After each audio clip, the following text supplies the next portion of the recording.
tous, j'espère que vous allez bien. On se retrouve aujourd'hui pour réaliser un petit couvre-mug au crochet. C'est un tutoriel super facile et rapide à confectionner. Dans ce tutoriel, je vais vous donner toutes les billes et astuces pour réaliser un modèle en fonction de votre mug et bien évidemment du style avec ou sans bouton, plus long, plus court, plus large, moins large.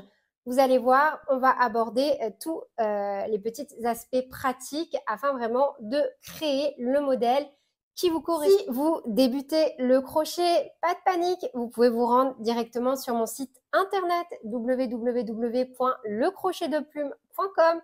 Vous pouvez y retrouver l'intégralité des techniques en pas à pas pour débuter le crochet, en images, en explications écrites et bien évidemment en vidéo. Concernant le matériel pour réaliser ce tutoriel, j'ai utilisé mon fil Tweed Biggie et comme vous pouvez le voir, je porte mon pull que j'ai déjà réalisé il y a un an sur la chaîne avec la couleur sauge. C'est vraiment un pull magnifique pour celles et ceux qui nous ont rencontrés, Lou Passion et moi, chez Savoir-Faire à Porte de Versailles en 2022, l'année dernière. Je le portais déjà sur le stand. C'est vrai qu'il avait beaucoup plu. Moi, honnêtement, j'adore ce pull.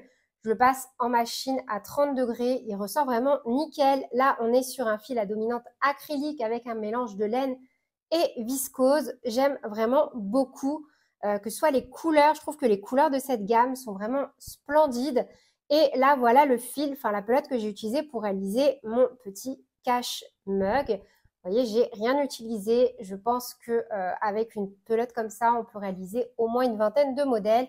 On est vraiment dans un accessoire super rentable si vous créez pour revendre ce que vous faites ou également si pour les fêtes de Noël, vous voulez faire des petits cadeaux sur la table et ne pas faire de jaloux. Voilà, vous prenez une pelote et vous pouvez en faire un pour tous vos invités. C'est super rapide également à confectionner.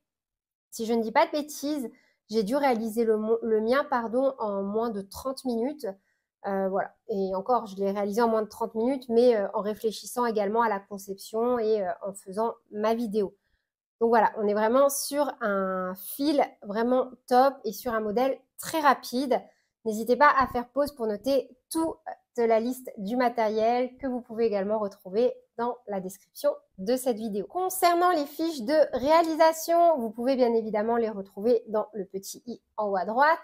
Et n'hésitez pas encore une fois à participer au concours de création ou à devenir membre de la chaîne pour obtenir des PDF offerts.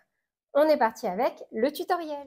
Pour réaliser donc ce tutoriel, je vais utiliser mon fil Tweed Biggie de chez Lou Passion, qui est un fil bien épais.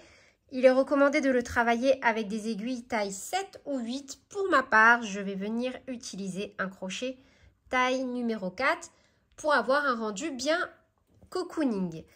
Je vais également utiliser des petits marqueurs de maille. Donc pour ma part, j'ai bifurqué sur Halloween, donc n'hésitez pas à consulter dans la description de cette vidéo le petit lien qui vous montre en pas à pas comment fabriquer vos propres petits marqueurs de maille. Je vais également venir me servir d'une paire de ciseaux, d'un petit label qui va venir rajouter pour ma part beaucoup de cachet je trouve à notre ouvrage, du fil nylon, donc là c'est un fil de pêche tout simplement, et une petite aiguille afin d'avoir le moins de démarcation possible et d'avoir vraiment un rendu super joli. Pour réaliser ce tutoriel, je vous recommande également de venir vous munir de votre tasse, mug, afin de venir directement adapter notre petit cache-tasse à tout simplement à notre petit ustensile. Comme ça, vous allez pouvoir, si vous le souhaitez, réaliser ce modèle vraiment en fonction de ce que vous avez sous la main et adapter facilement ce tutoriel. Voilà, j'espère vraiment, c'est le but de mes vidéos, de vous donner toutes les billes et astuces pour travailler, peu importe avec quel matériel ou quel ustensile vous avez. Le but étant de se faire plaisir et de créer quelque chose pour vous ou pour offrir, mais surtout qui vous corresponde. Donc moi, voilà la tasse que je vais utiliser. Ma foi, c'est une tasse assez basse. Vous voyez, elle n'est pas très haute. Par contre, elle est bien large. Moi, j'adore me faire mes thés dans ce genre de tasse pour souffler et que, enfin voilà, je trouve que ça refroidit un peu plus vite dans ce type de tasse. Après, n'hésitez pas à me dire en commentaire également ce que vous en pensez, vous, quel genre de tasse vous utilisez. Mais moi, pour être honnête avec vous, ces tasses, pour moi, sont idéales lorsque je me fais des gros thés en automne. J'adore ça. Donc, on va venir surtout prendre en compte la partie ici, parce que le modèle que je vous propose va consister à utiliser le moins de matériel possible et surtout faire un modèle super facile sans venir vous embêter avec un petit bouton. Mais je vais également vous donner des billes pour pouvoir adapter et mettre un bouton si vous le souhaitez, si ça vous fait plaisir et que ça rajoute pour vous du cachet à votre ouvrage. Donc, peu importe la tasse que vous avez, c'est vraiment cette partie-là que l'on va prendre en compte pour réaliser notre modèle. Donc, pour ça, on va commencer par réaliser une maille chaînette qui va faire pile la taille de là jusqu'ici. Donc, on fait un nœud coulant et on vient monter nos mailles en l'air. Donc, 1, 2, 3, 4, 5, 6. Donc là, voilà, j'ai mes 6 mailles et hop, sans tirer, j'ai bien la taille de ma petite anse comme ceci. Donc à cette mesure, je vais venir ajouter une maille en l'air. Et on va tout simplement travailler en maille serrée et utiliser surtout des petits marqueurs. Si vous débutez le crochet, c'est super pratique pour être sûr de ne pas se tromper. Donc on va sauter la première maille, celle-ci, et idem, on ne va pas piquer comme ceci, on va venir travailler à l'arrière de la chaînette. Vous voyez, hop, dans nos petites bosses ici, 1, 2, 3, 4, 5, 6. On va vraiment venir, donc on saute la première maille, on pique dans la deuxième, travailler comme ceci, et on se retrouve dans cette configuration-là sur le dos. On a les deux maillons ici, on n'y touche pas. Le brin avant et le brin arrière. Donc hop, je vais juste bien repositionner mon fil. Donc on pique dans la deuxième maille à partir du crochet, au niveau vraiment de l'arrière de la chaînette. Un jeté, on ramène. On a 2 boucles. Un jeté, on passe à travers les 2 boucles. On vient de faire notre première maille serrée. On met un petit marqueur.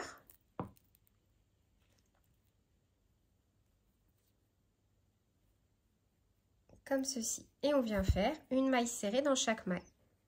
On pique, un jeté, on ramène, on a 2 boucles, un jeté, on passe à travers les 2 boucles.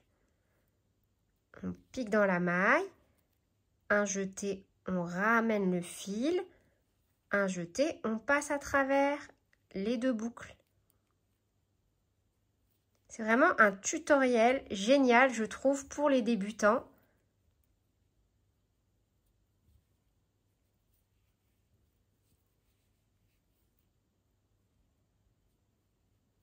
Et dans la dernière,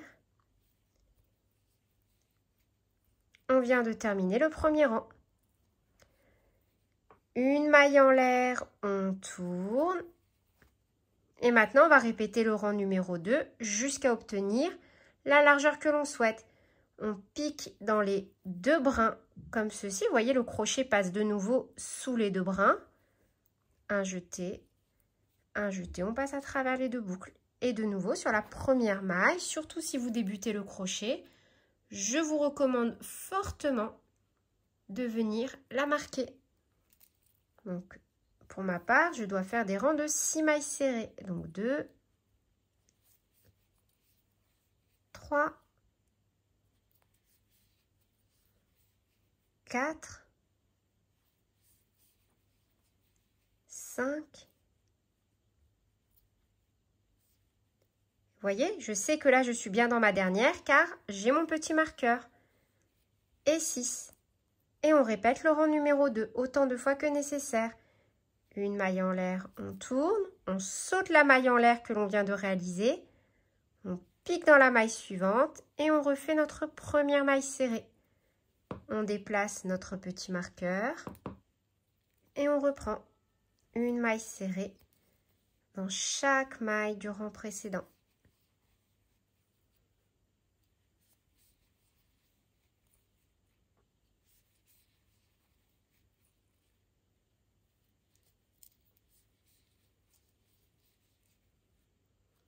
une maille en l'air, etc.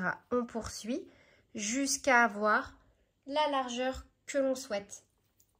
Donc moi, j'ai terminé avec le modèle que je souhaite. J'ai donc, pour avoir fait 6 mailles, serré à chaque fois 5 cm de largeur. Et je me suis arrêtée en termes de largeur à 28,5 cm. Mais je vous montre sur ma tasse. Parce que le plus important, c'est vraiment pour quelle tasse vous venez réaliser votre petit cache-mug. Donc, vous voyez, je me suis arrêtée à peu près comme ceci. Hop. Voilà, j'ai pas totalement atteint ma anse. J'ai laissé environ 1 cm ici et 1 cm ici. Ça, c'est vraiment en fonction de mon fil. Là, je suis sur un fil à majorité d'acrylique. J'ai 80% d'acrylique, 15% de laine et 5% de viscose. Tout ça, ça signifie que mon fil est bien extensible. Et du coup, pour éviter que lorsque vous allez laver votre petit cache-tasse, parce que le but, c'est pas de l'utiliser qu'une seule fois. Voilà, c'est de le garder ou de faire un joli cadeau. Vraiment, ça va se détendre. Donc, c'est pas la peine d'aller jusqu'au bout. Sinon, au bout du premier lavage, après, ça va pas faire joli. Ça va bâiller, ça va pas tenir. Et c'est pas ce qu'on recherche. Donc là, n'hésitez pas à laisser comme moi 1 cm de delta de chaque côté avec votre petite anse. Croyez-moi, ça va se détendre naturellement au fur et à mesure des utilisations. Donc, une fois que vous avez obtenu la largeur que vous souhaitez, on va venir unir. On ne va faire... Enfin, mon but, c'est de faire aucune couture, d'être le plus simple possible sur ce modèle. Donc, je vous propose de faire une maille en l'air et on va venir directement travailler de l'autre côté. Vous voyez, là, on est sur hop, notre chaînette de base. Donc, ce que l'on va faire, c'est que l'on va piquer seulement dans le brin arrière, comme ceci. Et on a bien nos 6 mailles. 1, 2, 3, 4, 5, 6. Et on refait 6 mailles serrées directement. 1, 2, que dans le brin arrière. 3, 4, 5 et 6. Une maille en l'air et on revient travailler de l'autre côté. Voyez, on va unir comme ça, tout simplement. Et donc, idem, on va venir travailler que dans le brin arrière, comme ceci, de l'autre côté. Et on recompte pour être sûr de ne pas se tromper nos mailles. 1, 2, 3, 4, 5, 6. Donc, c'est bon. Et on reprend avec nos mailles serrées. Si vous, par exemple, vous aviez 10 mailles serrées, vous faites 10 mailles serrées. Voyez, 3, 4, 5 et 6. Donc là, moi, pour ma part, j'ai terminé. Alors, je vais juste tirer sur ma boucle pour vous donner des billes. Donc, hop, moi, j'ai terminé mon ouvrage. Voilà. On est sur un petit cache-tasse vraiment bien adapté. Honnêtement, j'aime bien ce rendu qui se dessine naturellement. Je trouve que ça rajoute du cachet, ça fait encore un peu plus cocooning et j'ai pas envie de poser mes lèvres sur mon cache-tasse. Je veux que ce soit fonctionnel. Je pense que maintenant vous le savez, si vous suivez mes tutos, je fais du crochet pour moi. Donc que ce soit mon crochet d'intérieur ou mes vêtements, ça a vocation à être utilisé. Et quand j'offre un cadeau, bah, ça me fait plaisir de me dire que la personne ne va pas s'en servir juste une fois ou que c'est juste joli et qu'on ne peut pas l'utiliser. Donc après, ça c'est mon point de vue. Vous faites ce que vous voulez, ça vous regarde. Moi donc, je vais m'arrêter là. Donc pour 2 raisons. La première, j'aime bien le rendu. La deuxième, je ne veux pas poser mes lèvres sur la laine. Cependant, si vous avez une tasse plus haute et que vous voulez ajouter quelques rangs en haut et en bas, c'est possible. Donc à ce moment-là, hop, vous allez bifurquer. Encore une fois, le but, c'est de vous faire plaisir et de faire quelque chose qui vous ressemble. Donc, vous allez bifurquer. Donc là, je vous montre comme si j'allais le faire, pour être sûr. Avec une maille en l'air, on tourne parce qu'on va retravailler sur la partie donc externe de l'ouvrage, la partie endroit. Et cette fois-ci, on viendra piquer dans chaque rang que l'on a réalisé et faire reprendre des mailles serrées. Et vous allez pouvoir travailler en circulaire comme ça et faire autant de rangs que vous souhaitez. Et en plus, vous allez avoir un aspect lisse. Donc là, moi, c'est pas ce que je recherche. Mais c'était pour vous donner des petites billes au cas où vous auriez envie de faire un modèle, l'agrandir. Parce que là, c'est vraiment histoire de passer la tasse. Ensuite, imaginons que vous aviez envie de mettre un bouton. À ce compte-là, vous n'allez pas unir ici. Et une fois que vous allez avoir... Donc, hop, je rebifurque sur mon modèle sauge. Donc là, envisageons que nous avons bien atteint la largeur que l'on souhaite et que l'on veut venir mettre un petit bouton. Donc, on le mettrait de ce côté-là de notre ouvrage. Et à ce compte-là, on ferait donc une maille en l'air et on doit diviser cette partie en deux. Donc là, j'en ai 6. Donc, pour avoir le même nombre de mailles, je viens faire 1, 2, 3 mailles serrées, 1, 2, 3, 4 mailles en l'air par exemple, mais après ça ce sera fonction de votre bouton. On peut en faire 5, 6, on en fait autant que nécessaire pour laisser passer notre bouton. Et on reprend dans la maille suivante, donc on finit. Donc là ça me fait 4 mailles serrées, 5 mailles serrées, 6 mailles serrées, vous voyez? Hop, et comme ça après... paf, avec notre bouton. J'espère que j'ai vraiment balayé toutes les éventualités. Je me suis dit que c'était intéressant quand même de faire un tuto en réunissant pas mal d'astuces parce que pour être honnête avec vous, je pense pas forcément refaire de cache-tasse cette année. Sauf si vous me le demandez, pourquoi pas pour Noël, faire un truc vraiment thème de Noël. Mais à ce moment-là, je vous proposerai peut-être un dessin plutôt. Mais là, voilà, j'ai trouvé ce modèle super simplissime à confectionner et vraiment avec beaucoup de cachets.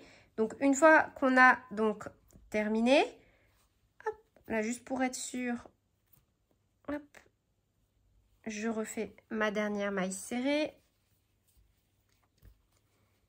et je viens unir. Donc je saute la maille en l'air ici et j'unis donc de l'autre côté avec une maille coulée.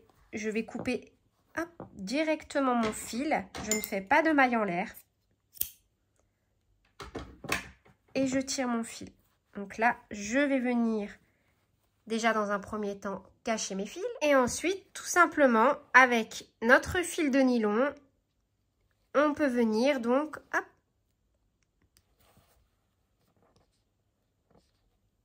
fixer notre petit label. Moi, je trouve que le label, ça rajoute beaucoup de charme. Je ne sais pas ce que vous en pensez. Et pareil, le fait de le faire avec le fil de nylon, je préfère parce que du coup, on n'a pas de démarcation, vous voyez. Après, j'aurais peut-être pu le faire passer avec le fil tweed, mais j'aurais eu peur d'abîmer les petits trous. Donc, n'hésitez pas à me dire ce que vous en pensez et à me faire aussi votre retour d'expérience en commentaire. Donc là, je viens cacher ces petits fils et c'est fini. Et voilà pour le résultat final. Moi, franchement, j'adore. Je trouve ça ultra cocooning pour la période automne-hiver. N'hésitez pas à me dire ce que vous en pensez. Vraiment, le petit label rajoute énormément de cachets.